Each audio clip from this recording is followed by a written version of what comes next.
DJI Osmo Pocket 3 iPhone camera, filming them in the same workout, same gym setting. Is the DJI camera the best camera that you can get for under $600? Let's talk about it. What is up, guys? It is Jonas up here with another YouTube video, and today we are going to be talking about the DJI Osmo Pocket 3, comparing and contrasting it to the iPhone camera. This has been a highly requested video that I have been getting a lot of comments about, people that are on edge or don't know if it's worth the upgrade from their iPhone. So that's why we're going to be comparing and contrasting the two in a workout today. Same gym settings, same lighting, same everything. And at the bonus clip, we're going to do a pose at the end where we compare and contrast poses, comparing the DJI Osmo Pocket 3, my iPhone camera, and my mirrorless Sony a6700, just to show you a little taste of each angle. Obviously, I've done deep dives into the DJI Osmo Pocket 3, you know, of its features, stuff to use. So I will drop those in the description below or somewhere at the end of the video so you can check those out. But today it's just a compare and contrast in terms of certain quality, certain angles. Of course, I'm gonna bring up certain things that the DJI Osmo Pocket 3 has to justify the price tag of upgrading. Cause like, let's be honest, it's gonna be $500 to $600, obviously depending on if you get it on a sale or whatever,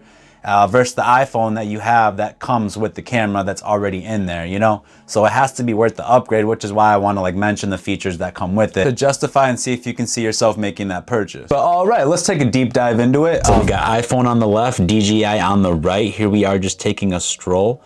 I will have them labeled, of course, so you can see which one's which. Loading up a plate right here onto the bench. Like I said, they're both shot in auto mode, so we're not doing any filters, no ND filters, no LUTs, nothing like that. All just fresh out the camera, no color grading, nothing. And I feel like right off the bat, like the DJI just has a more cinematic, crisp feel. I feel like the darks and the blacks really are just super crisp and look really, really good. Obviously, DJI looks a little better. Like I said, though, you are paying almost $600 for the DJI, which we're gonna jump into after I'm done kind of running this little comparison here.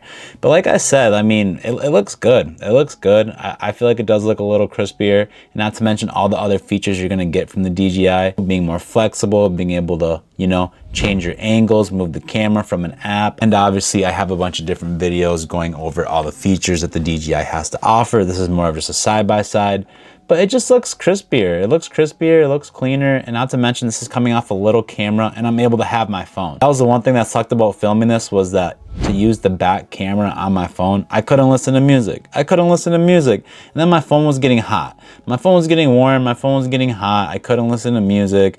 Like, it just wasn't a vibe compared to when I have my DJI. I can just press go. I can even be in the app, moving it around, adjusting stuff while listening to music. Like, that's actually crazy. And not to mention that it looks better. It does look better. And here I am just being goofy, kind of just taking some funny clips, showing you how it looks from both cameras. I thought it was really cool filming the same exact like moment. I did that on purpose, but. Okay, so now I thought it would be cool to show a comparison between my DJI, my iPhone, and my Sony a6700 camera. My Sony camera is a full mirrorless camera, so it's costs like almost $2,000. The DJI costs like $600, and then your iPhone obviously costs like $1,000 around roughly, but it's a whole phone. So the left one's the iPhone, middle one's DJI, right is the camera. Of course, though, like I said, we are comparing a almost $2,000 camera and lens to the $600 DJI Osmo Pocket 3. So of course the difference better be that much drastic. And then obviously the difference between the DJI and the iPhone are pretty drastic as well in terms of posing, in terms of like just getting a workout in or vlogging like a workout or my session for the day, just for a quick short or content, nothing like crazy. Of course, if I want to make like a cinematic video for YouTube, of course I'll use my Sony camera. But that's not the point. The DJI Osmo Pocket 3 isn't for that. It's for someone who has an active lifestyle, or someone who's like on the go doing a lot of content, like fitness content, or just more like active type content. Of course, even like sedentary like shorts, like, you know, like I'll do shorts with this all the time because like it records in that short form too. And I think it's called 916 or whatever format.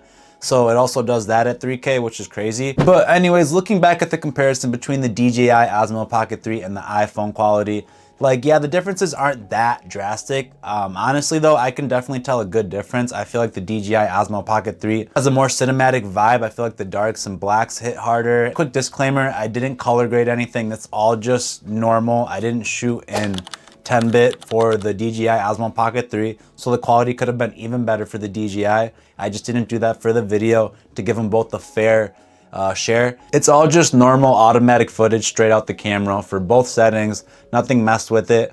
Obviously, you could tell in some of the footage clips that the DJI Osmo Pocket 3 was more like zoomed out. I didn't zoom it out, that was just it on normal. The difference on how zoomed it is on like normal for iPhone versus DJI is actually crazy.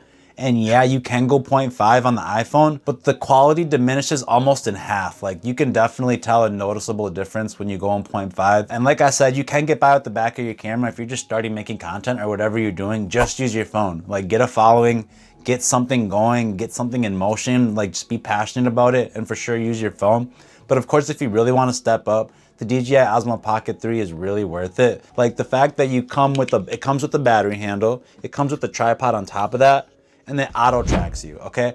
Obviously, like I'm not gonna go through all the features right now. I have 2 videos going through all the features, what it does, how it's like perfect for me and my active lifestyle as like a fitness content creator. So if you wanna check that out, I'll drop the link in the description, or if I can put it up here or something at the end, but I'll definitely drop those videos so you can check out like a full dive on like the DJI and like just all the features and what works, what doesn't work, what accessories I use. Not to mention all the features that come with it, like the portability, being able to manually control it off an app while seated at wherever you're at, to make sure you have the perfect angle or perfect spot on whatever you're doing, whether that's the gym or hiking, going outside, or just any other kind of content.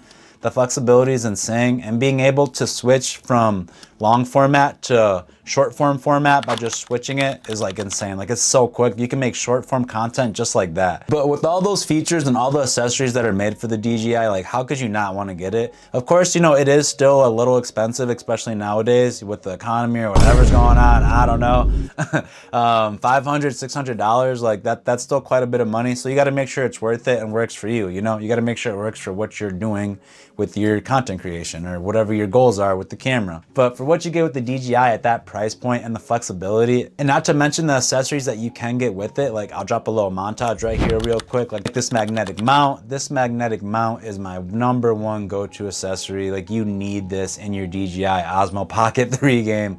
Like the flexibility of this with the auto track feature, you can get some crazy angles and storytelling from your DJI. Next one is gonna be this car mount. This car mount is so clutch. Literally, it's perfectly shaped to fit the DJI. You just drop it in there and it's just there. Perfect for car vlogs if you're driving, doing car sit downs, talking in the whip. And then the face track features in there as well if you got other people in the car. And get a clip of you talking, flip it real quick, get a flip of you driving on the highway. Like that's aesthetic, that's cool, that's so dope. So that's my other one that I really recommend. Next accessory that is definitely vital is gonna be an ND filter. This is gonna allow you to film, think of like sunglasses. It's gonna be able to allow you to film when there's a lot of lighting. Like think of the lighting from the ceiling at the gym, or think of the sun when you're outside. Like without an ND filter, it's basically gonna ruin your image and have some like bleed through. Basically ruin the image and overexpose it by a ton, and you just get a really bad image. So definitely get an ND filter. It's gonna help a lot and make your image look super crisp. So those are 3 accessories at the top of my head that I definitely think that you should use for your DJI if you do get a DJI. And there's a bunch of other great accessories that I can't think about at the top of my head right now, so I'll put them in a link in the description below so you can check them out and just see what works for you or what works for whatever you're doing, whatever your endeavors are. But yeah, with that being said, whether you're a fitness content creator, a regular content creator, you're like a nature kind of person, or you're just active and on the go, I definitely recommend this DJI Osmo Pocket 3. This thing has been a godsend, and I don't know where I would be without it, and I highly recommend you get one if you can afford it. Don't break the bank if you can't, and if you're just starting with your content, just use your phone, man. Just use your phone, get those subs up, get those followers up, get your money up, and then get a DJI. But with that being said, if you have any questions, drop a comment, drop a like, and hit the subscribe button. Peace.